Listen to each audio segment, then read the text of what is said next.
Have you ever consciously infused your handmade garments with personal magic? And how can we create clothing that feels like emotionally protective armour? This is the second part of guest host Kat Camfield's amazing conversation with textile artist Justice McNeil from Thread and Sprout. They touch on so many topics, including pattern instructions that work better for some neurodivergent brains, and the importance of physical movement within a sewing practice. We'll get cracking with the rest of the conversation very shortly. Welcome to Check Your Thread, the podcast that will help you sew more sustainably. My name's Zoe and I'm obsessed with sewing. I've been blogging about it for over 18 years and I'm the creator and host of the popular handmade wardrobe challenge, Me Made May. But, like many people, I've become increasingly concerned about the climate and ecological crises, and I'm looking at the way that my lifestyle contributes to them. So in this podcast, I'll be nerding out about making clothes whilst exploring how to minimise the negative impact that it may have. I really hope you join me in this journey. Hello, my friend. How are you doing? I wonder what you're up to as you listen to this. You know I'm nosy, so if it's viable, please take a photo of yourself on whatever you're up to when you're listening to Check Your Thread and tag at Check Your Thread on Instagram so I can see. That would be very fun. So have you had any sustainability wins of late? I had some wins at the weekend in the form of volunteering at the Brighton Repair Cafe again. I repaired a shirt and some shorts for a regular attendee called Jeff. He'd had the shirt, which he'd bought second hand, and I'd already mended it before actually. And the shorts he'd literally had since school, so about 30 years. I love Jeff's commitment to keeping his clothes in use for as long as possible. And pleasingly, he attended the cafe on Saturday wearing some joggers that I'd previously patched before as well. I also managed to repair a zip on a sofa cushion where the slider had come off one of the tracks, and the person that brought that in was very happy. And the hall where the repair cafe is held has a community wardrobe, so I donated some outgrown kids' shoes, and my big kid very sweetly donated their prom dress and fancy shoes from last year. The dress and the shoes were picked up by someone who was so happy with them. And I also got some food from the Real Junk Food Project again, which is a local charity that works to divert unwanted food from landfill. So epic wins all round. This week, I'd like to say a massive thank you to Jenny for signing up to the Check Your Thread Patreon to be a sustaining member. I'd also like to thank patron Caroline for noticing that their subscription wasn't coming out of their account, and they asked me to check, and then they signed up again. Thank you both. If you are in a position to help keep this podcast going, to discuss the things that we discuss and explore important topics and ideas, please head to patreon.com/checkyourthread and you can sign up for any amount that makes sense for you. So onward to the episode and the very touching part 2 of Kat and Justice's conversation. So much great stuff in here, including referencing the recently covered topic of neurodiversity and craft, but from yet more angles. Justice discusses a preference for using linen, in part because of sensory sensitivities.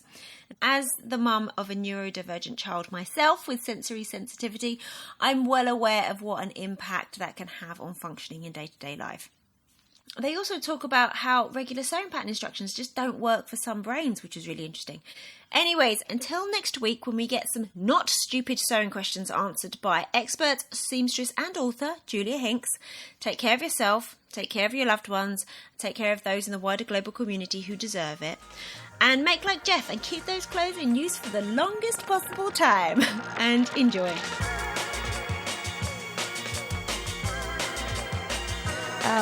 One of the things I'm curious about, you started out sewing linen dresses. Why linen so much? It seems like that's the main fabric that you use in a lot of your own creations. That's another thing that goes back to my childhood. I have really bad eczema. Oh. And also have a lot of sensory sensitivities, being a neurodiverse person.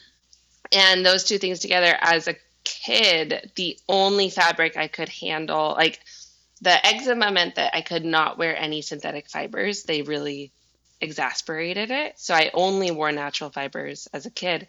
And I've gone through different phases with this of like really not wanting anything like close to my body. And then there are times where I'm like, I like tighter things, but for most of my life, I've much preferred things that are flowy and soft. And linen meets those two criteria. It's a natural fiber, so it doesn't aggravate my skin. Yeah. And it's soft and flowy, and it's really fun to, like, the linen dresses are really fun to like dance around in because they just really sway with you. And then also I care very, very much about my impact on the planet. Mm-hmm. And knowing that there's consequences of all, like, there's no like perfect way to be. There's no way to like be completely at one with our consumption. But when I was in college and studying fashion journalism, I got really, really passionate about sustainability in the fashion industry.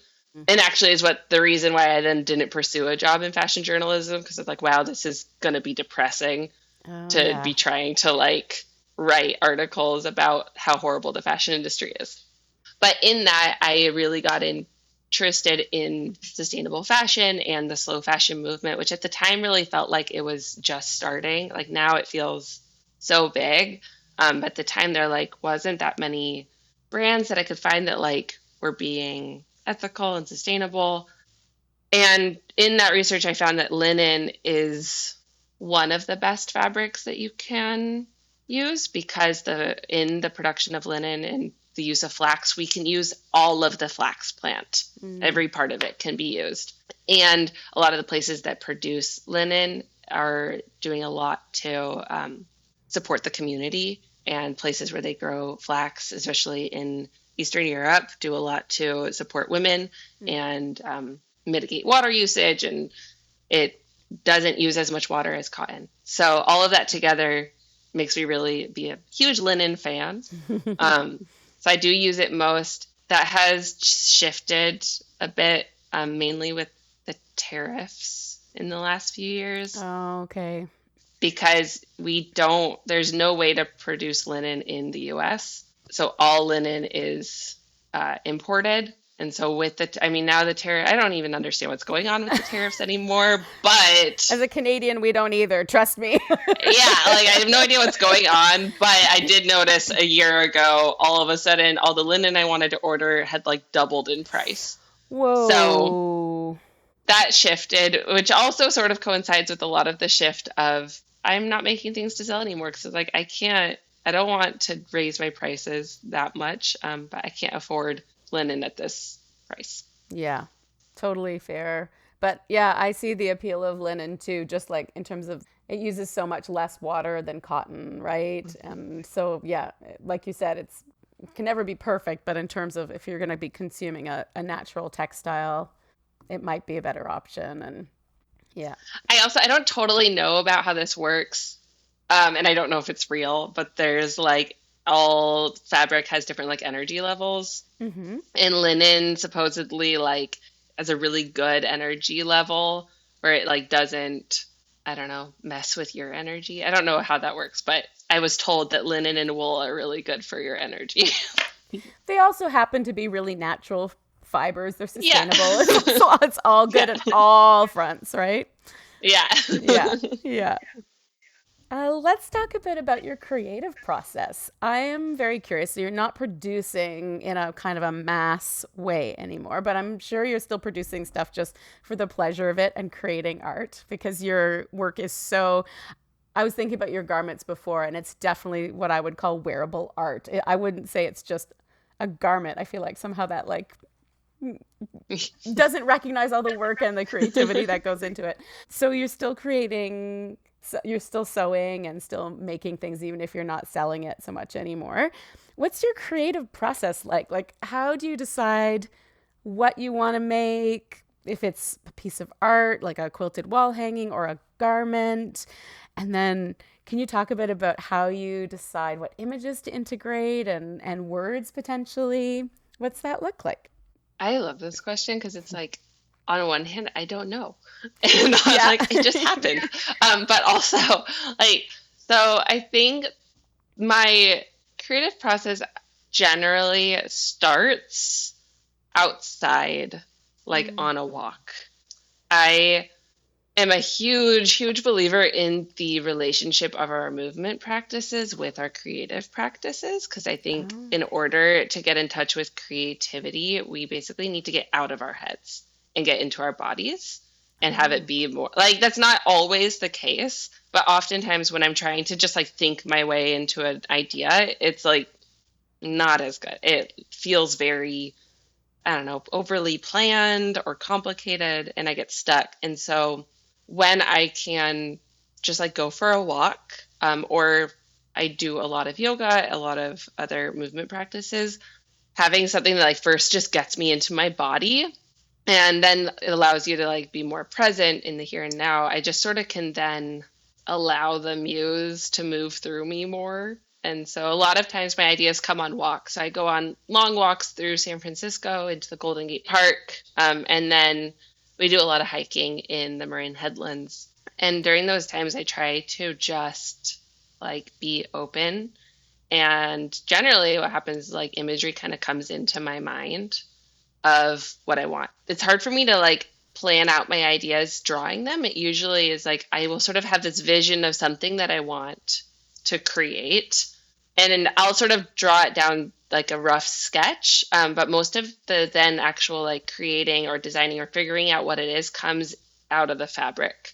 And this sounds like kind of woo-woo, but it's like it feels a lot of times like the fabric is telling me what it wants to be, and the shape that it wants to be. And so a lot of the actual like design happens while I am working on something.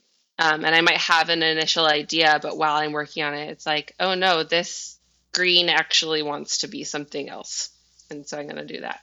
I feel like a lot of the imagery, especially with the stuff I'm doing now, is coming from my process of going through burnout and a really challenging mental health period, and going through therapy and support groups, going through like the dark night of the soul, basically. And in that time, doing a lot of like spiritual searching and getting to know all of the parts of myself and learning how to accept them. And in that, finding a lot of imagery that like landed for me, that helped me like go through that. So in that time, I got really into like learning about Celtic and Nordic belief systems, because that's my ancestry. And in this process, I like really left the faith that I had my entire life, and then was like, I don't even know what I believe anymore. So I got into all this other stuff that was connecting with my ancestry, and then being like, oh my God, the Celtic people had such a beautiful way of communicating that wasn't with words, with imagery. And so learning about that and then incorporating that into my work. And then that sort of ties into, I'm a huge fantasy nerd. So a lot of the ideas I get happen when I'm reading. It's like, oh, cool. I am, even if it may not be a representation of what I'm reading, sometimes it is. Like sometimes I make a wall hanging that is exactly like a scene from a fantasy book. People might not know that, but it is what it is. But I'll like read things, and something about the like reading about this fantasy character going through this thing was like, oh, I want to represent that in some way. So that was a long roundabout thing. I don't know if I answered your question. Yeah, but it's a lot of different places. Did, but you got me really curious around your reading. So you said that you're hugely into fantasy. Is that where your concept for your soft armor pattern came from?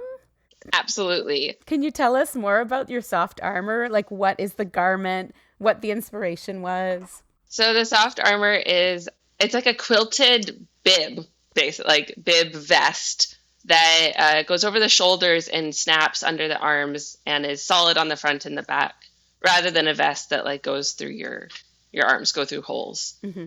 And then it has the option of a hood or not. And so it's sort of based off of like hooded chainmail designs or like tabards that would have heraldry on it. Mm-hmm. And that idea comes from two things. One is I've had this idea of clothes as a soft armor, like all different types of garments as soft armor for a long time. Being a like super sensitive kid who really liked clothes, I've always used clothes as a way to like protect myself. Mm-hmm. It's like I'm putting on like a costume of this is the person I want you to see me as, so that you don't have to see the like vulnerable underneath. Mm-hmm. Or as a way to like express myself without having to like do the talking to express myself. So I've thought about clothes as this way of like protecting yourself for a long time. And the soft armor, I'm trying to remember exactly. It really came out of not a book, but the anime Lord of the Rings movie, The War of Rohirrim, that came out 2 years ago or a year ago.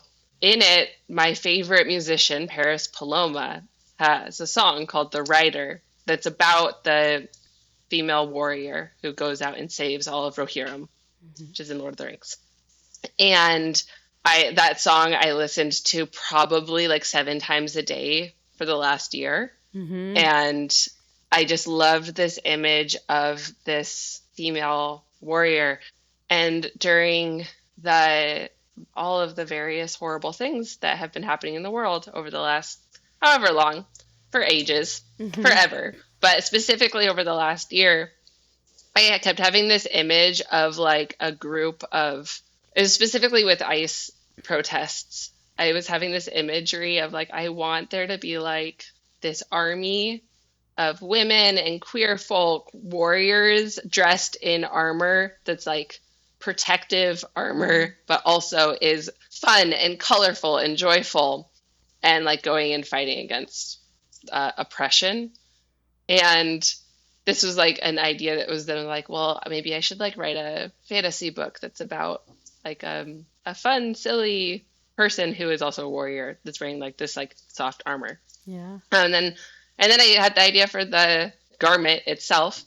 So it does come out of fantasy. I also like got really into all of the romantasy books that have been super popular. Oh, yeah. So Sarah J. Maas books, Fourth Wing, and all these books that have like a strong heroine figure who has mental health problems in some degree and doesn't feel like they're strong, but then they have to like become really strong. And then usually their weaknesses turned out to be a strength.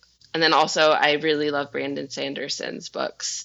And in his books, all of his heroines and heroes also are people who feel very real, who have mental health problems. Some like in the books, the Stormlight Archive books, all of the main characters have some kind of neurodivergence or mental health struggle, and they become warriors and save the universe. Talk about role models for us, eh? Yeah, totally. So the soft armor came out of this like desire for myself to have a thing that like, I don't want to put on hard armor. I don't want to like pretend to be this like, I don't know, big tough guy that I'm not. Like I am a sensitive person who likes to dress colorfully and like cover my clothes in sometimes silly imagery, sometimes fun imagery. But I want it to feel protective and like give me that courage to stand up for what I believe in. So that's where the soft armor came from. And it also is just like a fun garment, but it really does for me when I wear it, I feel powerful. And like it does feel like it sort of is like holding me so that I can like stand up strong and fight for the world that I believe is possible. That's so amazing. And now I just got emotional talking about that. Oh, I love that. I mean, I hope that's okay. I mean, I love that. Yes, of course. I love that particular piece gives you those feelings to be out there, because it's not easy to be out in the world right now. There's so much. I don't know if I'm allowed to swear on this podcast. I think I am. Anyway, there's so much shit out there in the world right now, whether it's, like the politics in the States or like violence against women, like there's just the planet, there's so much going on. And so anything we can do to give us some comfort and some confidence in being in the world and being like, no, we're not giving up. We're getting out there. We're expressing ourselves and our opinions. I think anything you can do to create those feelings is awesome. And then being able to create a garment that you've made for yourself, giving you that exact function, must feel just so wonderful and protective. Yeah. That you can do that for yourself is a pretty magical talent. Yeah. Thank you. Yeah. Well, and I hope that like with offering that as a pattern, I hope that then other people can do the same thing and like also have that feeling. Yeah. Have you had some responses? Like, have you heard from some people who've made the soft armor and comments from them about what it's like for them to wear it? And that pattern had like such an amazing response. which I was not expecting because it's kind of it's a different kind of garment. Like it's not for everybody. Mm-hmm. But the response I've gotten has been like so overwhelmingly positive, and also just so many people messaged me and was like it really resonated with them, the Mm-hmm. desire to like wear something protective that's not closing you off from the world, but like giving you that courage. And I mean, I've taken a month off of Instagram, so I haven't been seeing things.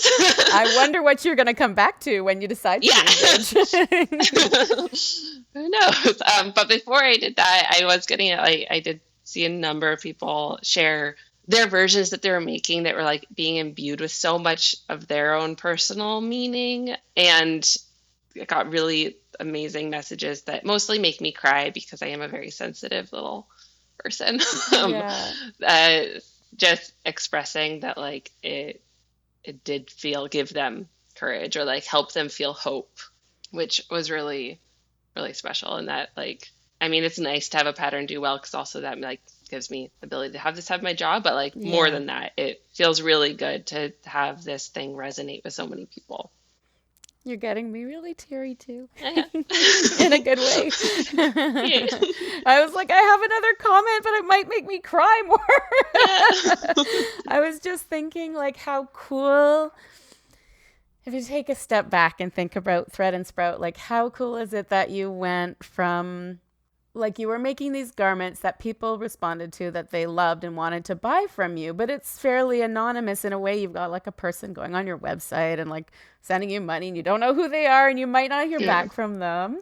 How beautiful is it? See, I am totally going to cry that you've gone from that, which wasn't really sustaining you anyway, right? To deciding that you wanted to teach because teaching gave you so much joy, to like, I don't know, putting out these patterns in the world that of garments that have made you feel good, for one, right? Like flowy dress. It's comfortable and it feels good to you with your sensory issues, to protected, that you're putting these patterns out into the world that then people get to take what you've created and make it their own and use it for their own self-expression. I just feel like, wow, the world's kind of lucky to have you, Justice. Aw. Oh no, now I'm gonna cry. Thank you so much. It means a lot. Thank you. Yeah. Yeah, Thank no, I think you. it's pretty amazing what you're doing now. And I love that you get to do work that's sustaining you as well as sustaining other people. Like, Thank you. It is really cool. I feel very grateful. that's lovely. And now I need a minute. Like sniffly. So you used to do a lot of custom orders for people, right? And you would make them dresses, and did you make like vests and wall hangings for them too? Yes. Yep. I'm wondering if there were any custom orders that really stayed with you. Like, was there something about the project that was meaningful, or the person and connecting with the person that was really cool? Have you got any projects in mind? Yeah, there's like a number of them because that is I do miss doing custom orders, and I probably will bring those back at some point. Because like you said before, with the like making things in the like made to order capacity was like very anonymous. But the custom orders, I really got to, not all the time, but a lot of the time, I really got to know the person I was making the piece for, and most of the time it was very thoughtful and meaningful. One that comes to mind was for this woman who has been a customer of mine since I started. She was like ordered an earth dress right at the beginning, and we've sort of become friends over the years through Instagram and emailing. And she ordered a magic vest that was based off of a poem that she wrote about her process of having her son and going through infertility and miscarriages and eventually having her son. And so we designed the vest together where there was sort of like 4 different scenes of the different, it was like a little sprout and storm clouds and then a bird and a rainbow and like a grown flower. And if you didn't know what the story was about, like you wouldn't have guessed that, but we did include some of embroidery of pieces from her poem on it. And that was just such a meaningful project to get to work on. and like I felt really honored to be trusted with her story and with creating this piece for her. And it was also a really wonderful collaborative project to get to work with her poetry and the imagery that she had and then bring it to life. And that was really special. And then another one, I mean, there's like so many that were just like really cool things to get to represent. I got to make a few people's wedding dresses. Oh, whoa. Which each of those, like, was an amazing experience. Also really stressful. Like, this feels like so much pressure. Yeah, but I got to make one for a member of the sewing community, and the skirt was covered in embroidered flowers and a big rainbow. And that one was just so much fun and joyful to make, and really cool to get to make something to be worn on a special day for a member of this community that's been so supportive and encouraging for me. But there are so many other, like another one was I made a wall hanging for a high school friend who I had not been in contact with for 10 years, and she reached out and asked for a wall hanging to hang in her baby's nursery. So there's just been so many where I got to like connect with really cool people, make something really meaningful, and I don't know, just like share some magic with some people. Yeah, that's so beautiful. I was thinking about the wedding dress in particular. Like, yeah, it must have been stressful. I used to work with someone who did custom bridal. Like, that was her business. And the stories she would tell, it is so much pressure because it is this one day, and some people getting married are just so particular and whatever. But I think it's really cool that because your work is informed in part like by your spirituality and life experiences, it's pretty cool that you got to make a dress. It was a special day, but also there's something to me about the fact that it was going to be contributing to ritual that also seems really cool. Yeah, totally. I haven't totally thought about it that way, but absolutely, because I like to think about the ritual of making things, and we talked about this in Magic Fest class of like the process of making something is a ritual that you can like imbue with meaning. So like getting to have the ritual of making the thing that then is going to be part of a ritual is really meaningful and amazing. Yeah, so cool. I know that I feel like however, how all of us sewists create is in part a reflection of who we are as people, our values, just who we are in the world, what we want to put out there. And with you, it feels like a lot of your creation is very deliberate and reflective of who you are. And I know that one part of who you are is that you are somebody who identifies as being neurodiverse. And I'm very curious if you have any thoughts about that. Like, have you noticed differences between how you create and your creative process versus people who are neurotypical? Yeah, any thoughts about that? Well, I'll just start by saying, like, I don't have an official diagnosis because I haven't wanted to do that. So I don't know what my flavor of neurodivergence is, but I have talked a lot with my therapist and with other people about it. And I don't know if how I do things is different from other people, but I do notice things, especially through teaching, that like, I think a big thing is just whether neurotypical and neurodiverse, like we all think and work differently. And I think that something that having a different way of processing information and thinking about things has done for me, that I'll just say is like a huge gift, is giving me an appreciation for all of our differences. And this is not totally the question you asked, but like I think something that's really beautiful about anyone who is making things or sharing things from a divergent way of being is we're like making difference visible and celebrating differences rather than trying to stick within a same thing, which I think is part of like how we make a better world is by like celebrating all of those differences. And so one way that I know that I work differently is just like the way that I process information and like follow directions. So a big thing that this came up with sewing is I cannot read sewing patterns. Like I look at a traditional sewing pattern and it is mumbo jumbo for me.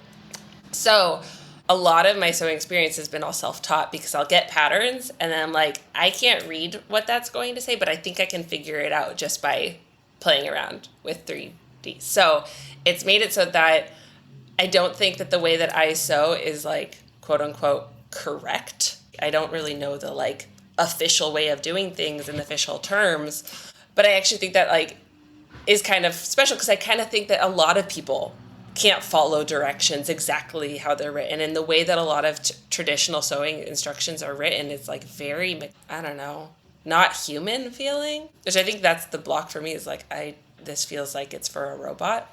I feel like that's made it so that I approach my projects kind of more creatively, like more of a like, I'm just going to play around and see how this works and make up my own way of doing it, which I hope then when I teach classes and in my sewing patterns, the way that I write instructions is very much like, this is one way to do it. And I try to write it in a very like human way, but also be very much like, but do what works for you. If this box does not fit you, then like find a different shape for you. I don't know that answered your question. Totally does. No, I find it so interesting how different people process information differently. So then because of that, teaching styles and learning styles can be so different. I could imagine like how looking at a sewing pattern for you, you're just like, that does not compute. It's lots of words. There maybe aren't very many images. It's just like, it's very text dense. It's not demonstrative in a kind of a way. And yeah, some people learn from reading that and want that, and some people don't. And I love that you have this amazing capacity to just be like, oh, I got this sewing pattern. My pattern piece shapes are the way they intended, but now I'm gonna figure out how to put it together. I think it's such a cool, like, organic way. Like, I feel like there's broader opportunity for broader learning there too, because instead of being like, I'm following this, these instructions, 1, 2, 3, 4. It's like, okay, this shape fits into this. How do I put them together in a way that makes sense? That's really cool. Thank you. It's so funny because I'm like so the opposite. So I'm somebody who's neurotypical, but I have a lot of mental health stuff. So for me, I like the 1, 2, 3, 4. Like, I am such a pattern follower. It's the same way with my cooking. It's like, if I'm going to make a new dish, I follow the recipe like one line at a time. I'm not changing the ingredients. First time around, it's like exactly like that. So I think as a result, and this is not to put myself down, but I don't think of myself as much of a creative sewist, because I'm like, I want you to just tell me what to do, as opposed to like more of an intuitive kind of sewist, which is, I think, what I aspire to be. One day it's like, oh, I don't need the instructions. I'm just going to figure it out on my own. Well, and I think there is something like really beneficial about, my mom has this saying all the time, this freedom in a framework, which is sort of how I like to think of my classes. It's like, there is something so helpful about a structure. And I think just some people, like, that structure is more helpful for them. It's funny when you talk about cooking, like, I love hearing about people following instructions for cooking, because I'm like, I've never had that. I've never done that. I've tried every single time. I'm like, well, this was supposed to be butter chicken, but it's something else. I don't know what it is. But it tastes really good. It tastes good sometimes. Yeah. Sometimes not so much. Yeah. But I just think it is so interesting how we all learn differently. We all like think differently. And unfortunately, I feel like we live in a world that's like very much like, no, you need to do it this way. And we don't have space for just like all the different ways that we think and our brains work. Yeah. See, I feel like that's definitely, school is not a great place, because it's like everybody's expected to learn in this one way. That somebody, I don't know who it was, decided that this was the standard way to learn. So having that flexibility as a creative person is awesome. Like, I think that, people can create in different ways and they all work. It's just different approaches to basically doing the same thing. Yeah. I'm curious if we can talk a little bit. We've talked about our brains and how they work, but I'm also curious about bodies and how bodies show up in your work, because I know you said at the beginning that you have a bit of an injury right now or injuries that you're working on, but you've also made this very like deliberate shift so that now not only do you practice yoga yourself, but you're also teaching yoga for creative people. So can you talk to me a bit about like your physical body and how you've incorporated it into your creative practices and what you're doing now for yourself and other people? Yeah. I am so passionate about this subject. And this might also even be a place where my neurodivergence comes in play, because when I get interested about something I really like, hyperfixate, dive down it. And movement is one of those things that I've been very passionate about always. I was a dancer and a figure skater growing up. And I also had chronic pain that turned out to be related to autoimmune stuff. But with that, I started doing yoga when I was really young with my mom, because it was kind of the only thing that helped my hip pain that I had. And through my entire life, that has been a thing that I've come back to, both to help feel better physically, but also, as I mentioned earlier, like I've noticed that is where my creativity gets sparked. And then since I've now learned more about it, it's like, oh, that's because I'm getting like into my body. I'm like experiencing things somatically. I'm more present, and it's easier to be in touch with our creativity when we're in a state of groundedness and centeredness, which for me happens when I'm moving. That's not the case for everybody, and there's different movement practices that will be more grounding for some people than others. So it's always been a big part of my practice.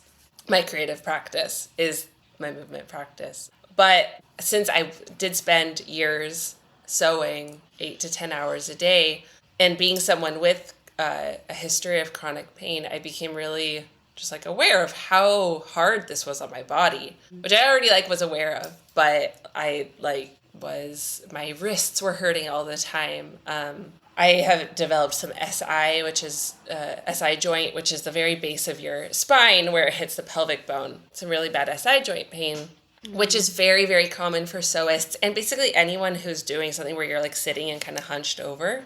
But a lot of sewists develop sciatica and SI joint issues as well as arthritis. And so I started for myself doing more practices to help combat that, or just like help it so that I can do this long term, so that my creative practice can go with me through my whole life, because I want to be able to be sewing and making things well into my 80s, however old I'm going to live. I want to be able to be making. So I started doing more of that on my own and getting really passionate about it. And then my husband was like, well, you've wanted to get yoga teacher certification for a long time. Like, what if you just did that? So I, a while ago, did my training and got my certification. And in that, got even more passionate about we all need to be taking care of our bodies, however that looks, because we all have different abilities, and that's not going to be yoga for everyone. Like, that's not going to be a movement practice. That might be just like meditation practice or drinking more water, like whatever that looks like. So I started integrating some of the yoga and breath work into the classes I was teaching, and now I'm teaching online yoga classes in my offering called Movement for Makers. That's a mixture of yoga and also some informed by Pilates and just dance. We do a lot of just like jumping up and down and shaking our bodies in my classes. Cool. Just to help like both be in your body, but also like stretch out your shoulders after a day of being at the sewing machine or the computer. And I've noticed it has, I'm loving teaching those classes. I have gotten really great feedback from people saying like it is helping them feel better after a day of work or before a day of work. It's also really helped me. I have this SI pain, and so I'm now helping that through yoga, but then also physical therapy, because yoga is just one way of helping things, and there's lots of other ways. Physical therapy has been very, very helpful for me. And then I think you have been integrating a little bit of, so you've got your yoga classes that people can actually like stream, right? And watch and participate from home. But you also, I think I remember from the Magic Vest class, you also integrated some stretching. Yeah. Can you talk about how you've integrated a bit of the teaching into your sewing classes? as opposed to your movement specific classes. Yeah. So in my sewing classes, we always start each class with a grounding, like a breathwork exercise, grounding into the moment, and a little bit of a stretch. And then in all my classes, I have at least 1 or 2 modules where we talk about the ergonomics of sewing. So not just like stretches to do to help release your sore muscles after a day of work, but also like things you can do while sewing to help support your body. So like, how are you sitting? How are you standing? Like making sure that your wrist is in line with your hand when you're using your scissors.